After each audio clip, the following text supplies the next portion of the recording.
요즘 시어머니 노릇하기 정말 힘드네요. 며느리가 아쉬울 땐 간이라도 빼줄 것처럼 굴다가 자기 뜻대로 안 되면 바로 얼굴을 싹 바꾸더군요. 제 연금이 한 달에 250만 원인데 잠깐 제주도로 여행 좀 다녀왔다고 며느리가 우리 집 현관문 자물쇠를 바꿔버렸습니다. 하지만 제가 쓴 단 한 가지 방법으로 며느리를 꼼짝 못하게 만들었죠. 올해 58세인 박영애 여사님의 실제 경험담입니다. 과연 어떻게 된 일일까요? 지금부터 그분의 이야기를 직접 들어보시죠. 제 이름은 박영희, 올해 58입니다. 저는 교직에서 은퇴한 지 몇 년 됐고 은퇴 후에는 줄곶집에서 손주를 돌봤습니다.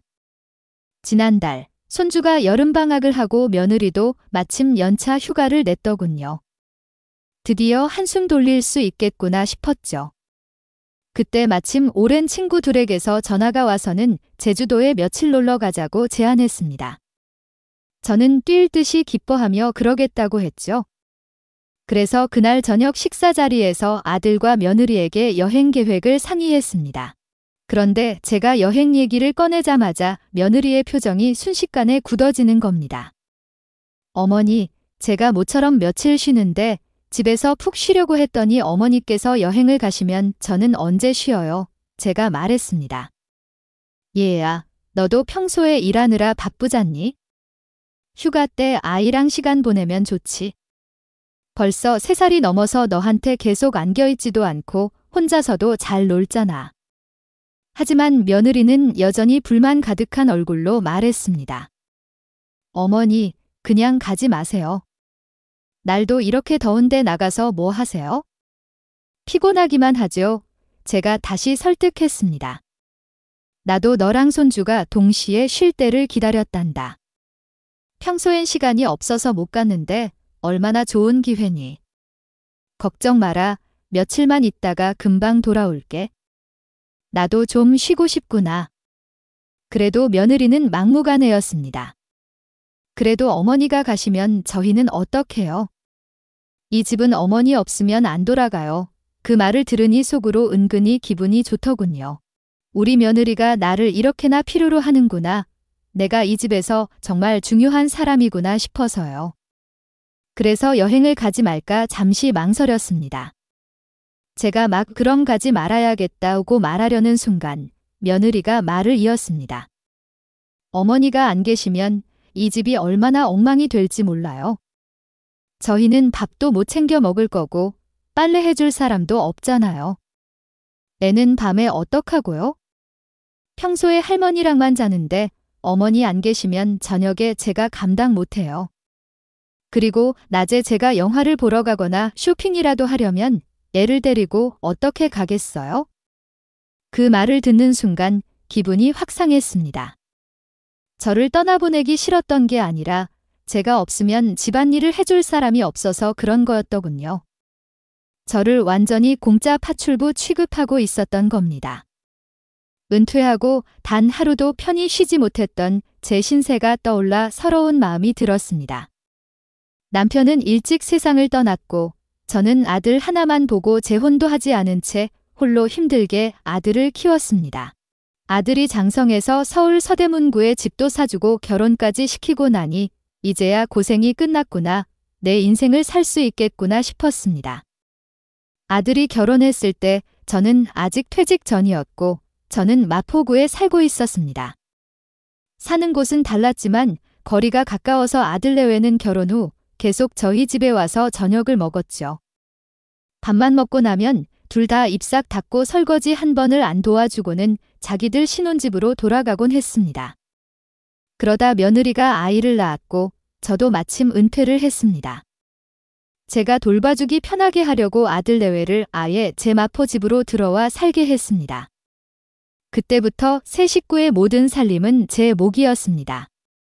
생활비도 전부 제 연금으로 썼지만 단 한 번도 불평하거나 아들에게 생활비를 달라고 한 적이 없습니다. 하나뿐인 아들인데다 제 연금이 한 달에 250만 원이나 되니 우리 식구 생활비로는 충분하다고 생각했으니까요. 며느리가 한 달간 산후조리를 마쳤을 때 이제는 직접 나와서 밥을 먹겠거니 했습니다. 그런데 사돈어른이 오시더니 딸이 산후조리를 한 달밖에 안 했다는 말에 기겁을 하시며 말했습니다. 어떻게 조리를 한 달만 하니? 몸 상하게. 최소 100일은 꼬박 채워야 나중에 산후풍이 안 온다. 며느리는 자기 엄마 말을 참 잘 듣더군요. 그 말에 곧장 다시 자리에 눕더니 정말로 100일을 꽉 채우고 나서야 겨우 침대에서 내려와 활동을 시작했습니다.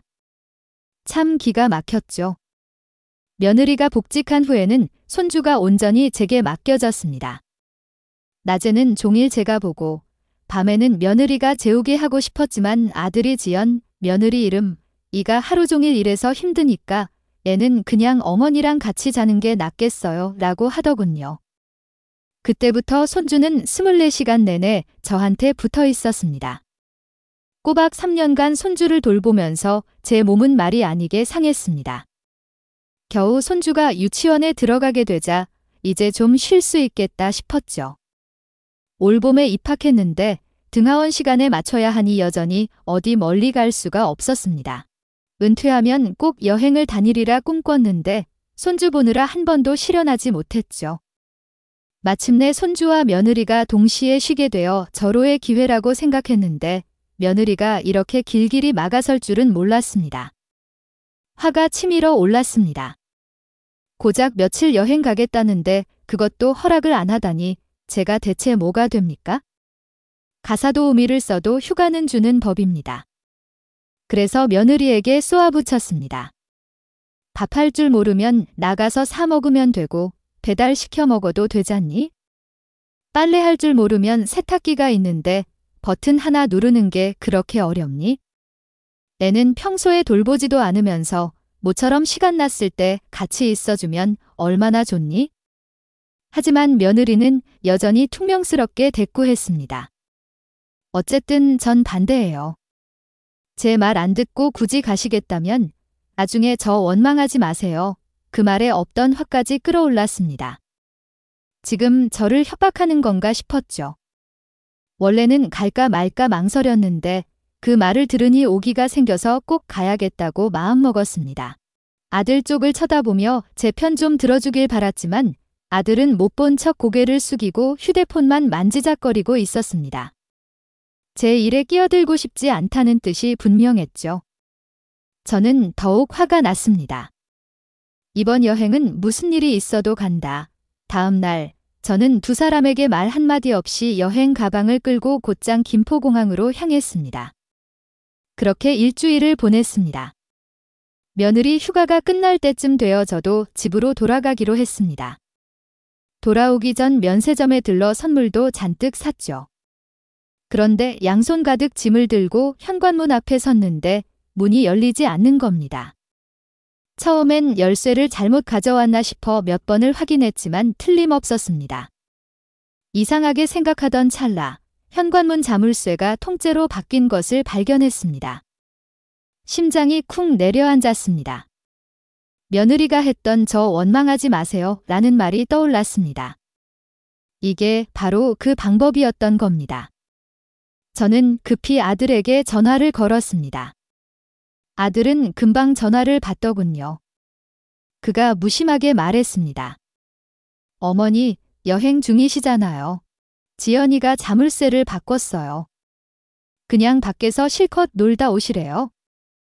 일단 기다리세요. 저 곧 퇴근하니까 가서 문 열어드릴게요.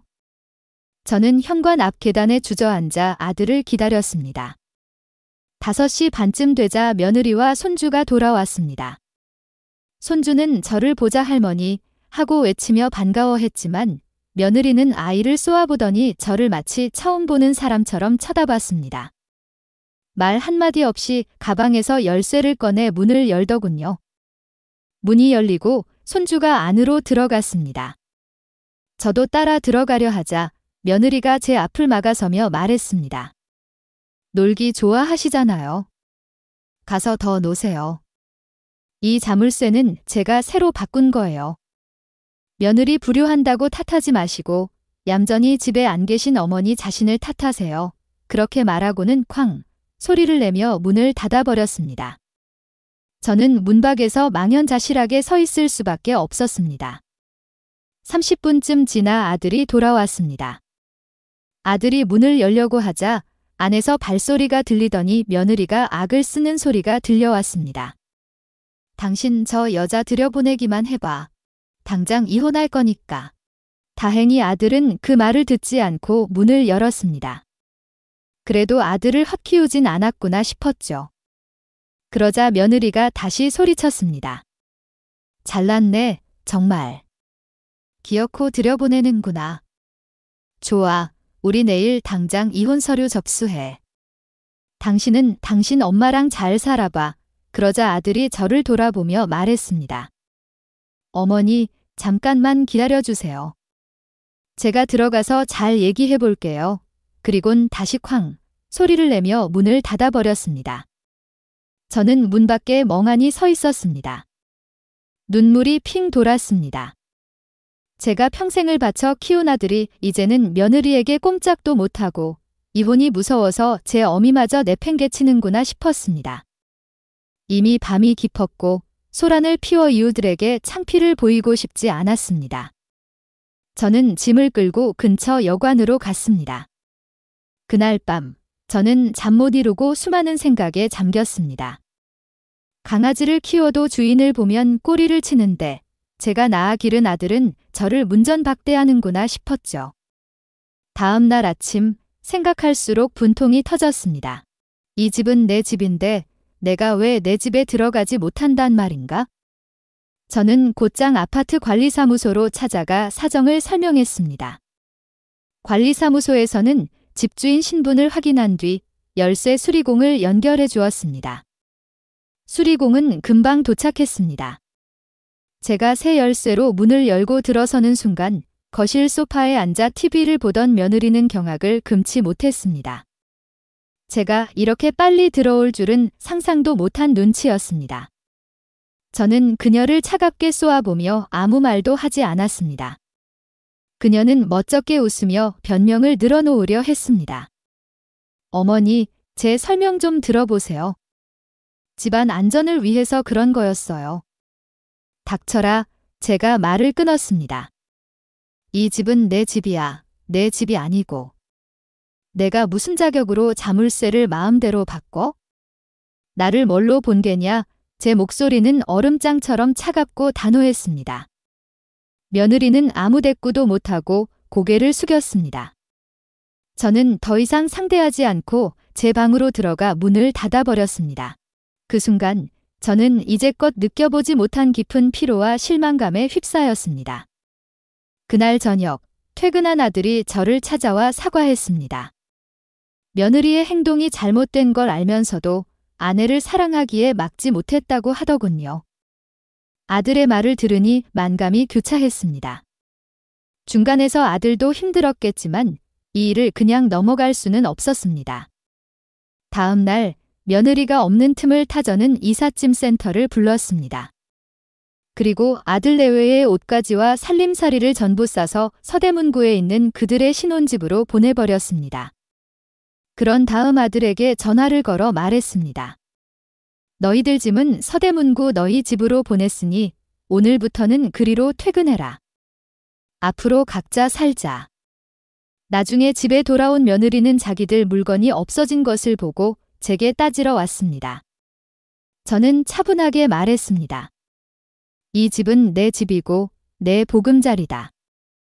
오늘부터 나는 더 이상 내 시어머니가 아니다. 다시는 너희를 위해 희생하지도 내 연금을 쪼개 너희를 돕거나 아이를 봐주지도 않을 것이다. 며느리는 분에 못 이겨 소리쳤습니다.